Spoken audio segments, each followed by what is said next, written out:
शरद पवार ने 3 नेताओं को पार्टी से निकाला।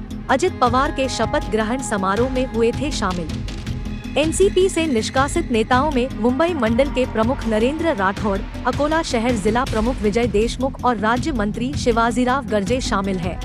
ये तीनों अजित पवार के शपथ समारोह में शामिल हुए थे। महाराष्ट्र में सियासी घटनाक्रम तेजी से बदल रहे हैं। रविवार को शरद पवार की राष्ट्रवादी कांग्रेस पार्टी में बगावत के बाद उनके भतीजे अजित पवार अपने समर्थक विधायकों के साथ एनडीए सरकार में शामिल हो गए। उन्होंने डिप्टी सीएम पद की शपथ भी ले ली। इस बीच राष्ट्रवादी कांग्रेस पार्टी के प्रमुख शरद पवार ने अजित पवार के शपथ समारोह में भाग लेने के लिए 3 नेताओं को पार्टी से निकाल दिया है। एनसीपी की कार्रवाई को उन लोगों के लिए एक उदाहरण के रूप में देखा जा रहा है जिन्होंने बागी अजित पवार का समर्थन किया था। ब्रिटेन की एक कंपनी भारत में करेगी 30,000 करोड़ का निवेश, 5,000 लोगों को मिलेगा रोजगार। ब्रिटेन की एक कंपनी ओडिशा के गंजम जिले में सेमीकंडक्टर प्लांट लगाने जा रही है। कंपनी इस प्रोजेक्ट में करीब 30,000 करोड़ रुपए का निवेश करेगी। इसके लिए राज्य सरकार ने 26 मार्च को ही MOU पर साइन कर लिए हैं। अब ब्रिटेन की एक कंपनी भारत में निवेश करने का प्लान बना रही है। इस कंपनी का प्लान भारत में 30,000 करोड़ रुपए का निवेश करने की है।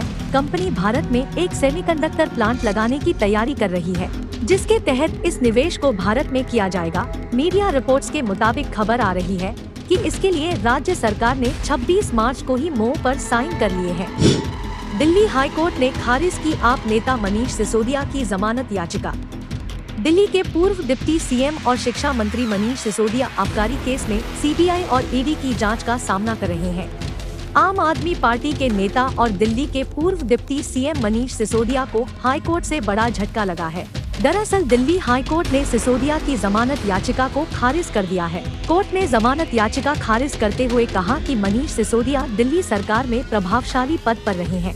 ऐसे में जमानत मिलने पर गवाहों को प्रभावित करने की संभावना से इनकार नहीं किया जा सकता। सिसोदिया 26 फरवरी से जेल में है। 103 दिन बाद बुधवार को उनकी पत्नी सीमा सिसोदिया से मुलाकात हुई थी। इस मुलाकात के बाद सीमा सिसोदिया ने ट्विटर पर एक लेटर भी जारी किया था।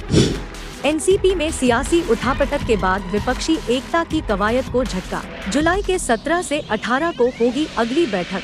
समाजवादी पार्टी के अध्यक्ष अखिलेश यादव ने सोमवार को एनसीपी में अजित पवार की बगावत पर कहा कि सबका एक लक्ष्य है कि देश से बीजेपी जाए। ना सत्य बदल सकता है और ना लक्ष्य बदल सकता है। अजित पवार की बगावत ने विपक्षी खेमे को हिलाकर रख दिया है। महाविकास आघाड़ी को विपक्षी एकता का एक उदाहरण माना जाता था, लेकिन राष्ट्रीय स्तर पर विपक्षी दलों को एकजुट करने की कवायद में अहम भूमिका निभा रहे शरद पवार अपनी ही एनसीपी को एकजुट रखने में नाकामयाब रहे। शरद पवार ने सोमवार को बीजेपी पर तीखा हमला करते हुए कहा, जिन लोगों ने एनसीपी को तोड़ने की कोशिश की हम उन्हें उनकी असली जगह दिखाएंगे। बीजेपी सभी विपक्षी दलों को खत्म करने की कोशिश कर रही है। वे समाज में डर पैदा करने की कोशिश कर रहे हैं। महाराष्ट्र में लगे सियासी झटके के बावजूद विपक्षी दलों ने अब बेंगलुरु में 17 और 18 जुलाई को अपनी अगली बैठक करने का फैसला किया है।